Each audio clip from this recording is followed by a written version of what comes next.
अस्सलाम वालेकुम, मैं हमारी अली, आप देख रहे हैं मेरा चैनल। अदाकार धर्मेंद्र को जानबूझकर मौत के मुंह में धकेला गया, सबूत सामने आना शुरू हो चुके हैं। हेमा मालिनी से आखिरी मुलाकात क्यों नहीं करवाई गई? हेमा मालिनी को बड़े बड़े फैसलों में क्यों शामिल नहीं किया गया? हॉस्पिटल में वफात होते ही उनको किस कब्रिस्तान में दफनाने की कहानी सुनाई जा रही थी, कहाँ पर उनको दफनाना था? वेंटिलेटर पर मौजूद धर्मेंद्र की वीडियो लीक होने के बाद जो है वो प्लान में तब्दीली क्यों की गई? हेमा मालिनी को और उनकी बेटियों को इतने बड़े बड़े फैसलों में क्यों एतमाद में नहीं लिया गया?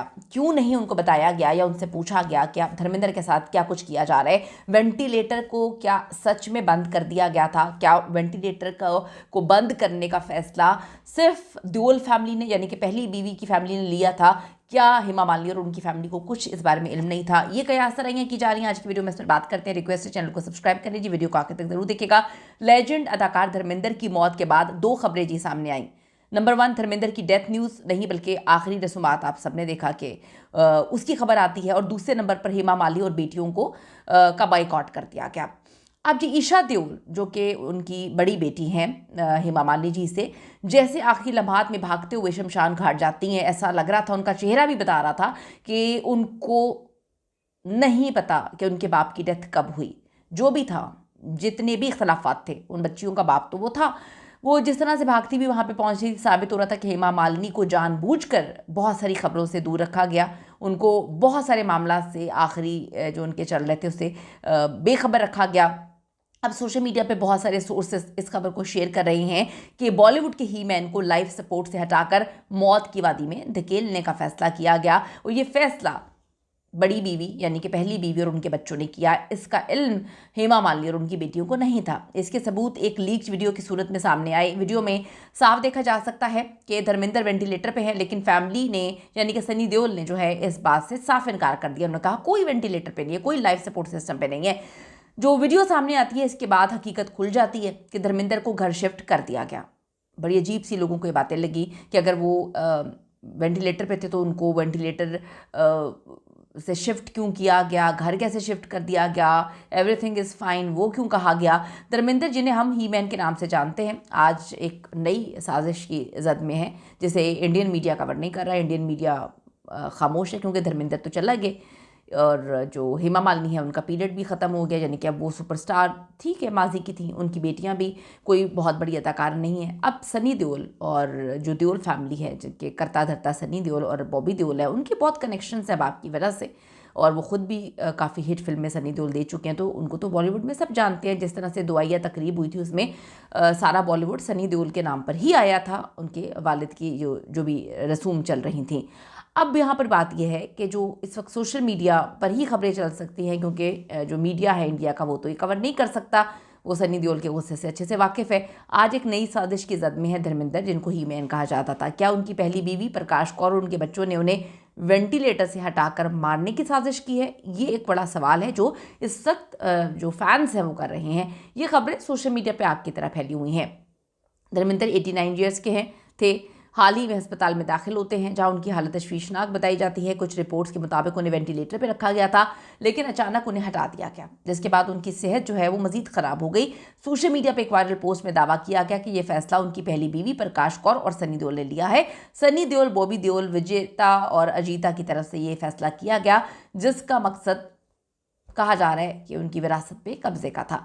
अब जो क्लेम किया जा रहा है वो ये क्लेम किया जा रहा है कि हेमा मालिनी और उनकी बेटियों को इस बारे में पता ही नहीं कि लाइफ सपोर्ट सिस्टम से हटाना है। उनकी नज़र में तो जब उनको मीडिया से खबरें मिली कि जी धर्मेंद्र जो है वो बिल्कुल ठीक हो गए हैं, वो घर आ गए हैं, वो बिल्कुल फ़ाइन है और वो जो है सेहतयाबी की तरफ आगे जा रहे हैं, तो उन्होंने बेचारियों ने कहूँगी उन्होंने जो है उनकी बर्थडे की सेलिब्रेशन का ऐलान कर दिया और कहा कि जी जो है वो अपनी बड़ी बेटी के साथ उनकी बर्थडे की सेलिब्रेशंस करेंगे। उसी टाइम दाल में कुछ काला लग रहा था। और फिर जब एकदम उनकी डेथ की खबर नहीं आती, ये खबर आती है कि अब शमशान घाट में उनकी बॉडी पहुंचा दी गई है, तो लोग सोच रहे थे कि उनकी डेथ कब हुई है। धर्मेंद्र की डेथ के बाद अब उनकी 50 करोड़ की जायदाद, ये सबसे इंपॉर्टेंट चीज़ है जिसकी वजह से इतने खेल खेले जा रहे हैं। हेमा मालिनी धर्मेंद्र की दूसरी बीवी हैं, दो बेटियां हैं उनकी, तो डेफिनेटली उनको भी जायदाद में हिस्सा मिलेगा। धर्मेंद्र ने वसीयत लिखी थी या नहीं, फैमिली ने कुछ नहीं बताया इस हवाले से। अगर वसीयत है तो सब कुछ इसी पे डिपेंड करता है। धर्मेंद्र जो चाहे देते, हेमा को, प्रकाश को, चैरिटी को।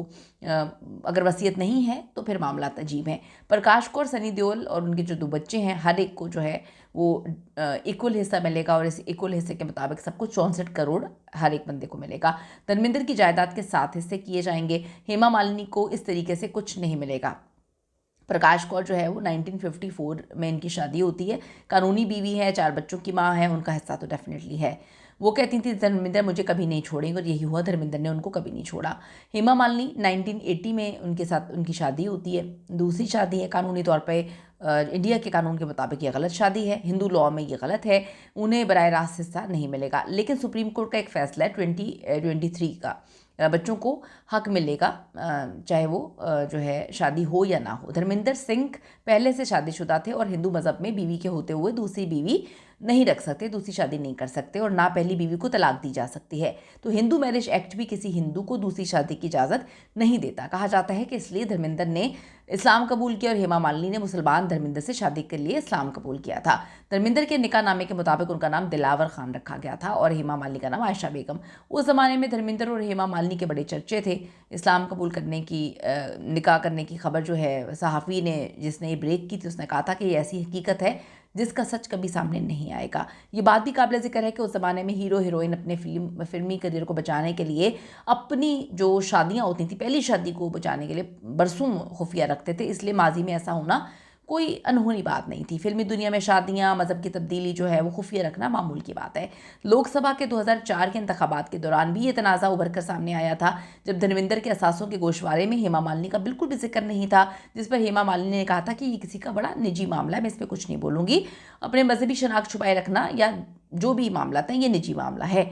अब शाहरुख खान हैं, सलमान खान हैं, आमिर खान, यूसुफ खान यानी दिलीप कुमार और जो दीगर हैं, उनकी ज़िंदगियां ऐसे ही मिसालों से भरी पड़ी हैं, हम सब ने देखा है। तो धर्मेंद्र ने अपने पुराने इंटरव्यू में इतराफ़ किया था कि मैंने 8 साल कबल शराब भी छोड़ दी थी और इस फैसले ने मेरी ज़िंदगी चेंज कर दी। दूसरी तरफ हेमा मालिनी और उनकी बेटियों ने धर्मेंद्र की आखिरी जो रसूमात थी उससे उनको बुलाया ही नहीं गया, तो बाइकॉट बेचारियाँ क्या करती हैं, उनको पूछा ही नहीं गया। उनको तो ये भी दावा किया जा रहा है सोशल मीडिया पे कि जो लाइफ सपोर्ट सिस्टम वेंटिलेटर से हटाया गया वो भी इनको नहीं पता था। उनको तो ये भी नहीं पता था कि उनकी हालत इतनी सीरियस है और हॉस्पिटल से इस वजह से उनको शिफ्ट कर दिया गया है कि कुछ और मामला चलाने थे। तो अब पहली बीवी और बच्चों ने हर चीज़ का फैसला किया, पहली बीवी और बच्चों ने हर मामले को देखा। यहाँ पर इस बात का भी दुख है, लोगों को दुख हो रहा है इस बात का कि डेफिनेटली आपके लिए बड़ी तकलीफ की बात है कि आपने ज़िंदगी का इतना बड़ा हिस्सा जब गुजार दिया एक बंदे के साथ, लेकिन आखिरी लम्हात में वो उनके साथ नहीं थे। आखिरी लम्हात में बड़े बड़े फैसले किए गए कि वेंटिलेटर पे रखना है, नहीं रखना, या कहाँ शिफ्ट करना है, हॉस्पिटल में क्यों नहीं रखना। कोई भी फैसला हेमा जी से पूछ के नहीं लिया गया, जिस पे लोग ये बातें भी कर रहे हैं कि अपनी ज़िंदगी में जब सब कुछ देख रहे थे धर्मेंद्र साहब, तो उनको वसीयत लिख कर जानी चाहिए थी कि मेरे मरने के बाद हर चीज़ में मेरी दूसरी बीवी, हर फैसले में मेरी दूसरी बीवी को भी शामिल किया जाएगा। आपका इस हवाले से क्या कहना है, कीमती राय दीजिएगा। सी यू इन द नेक्स्ट।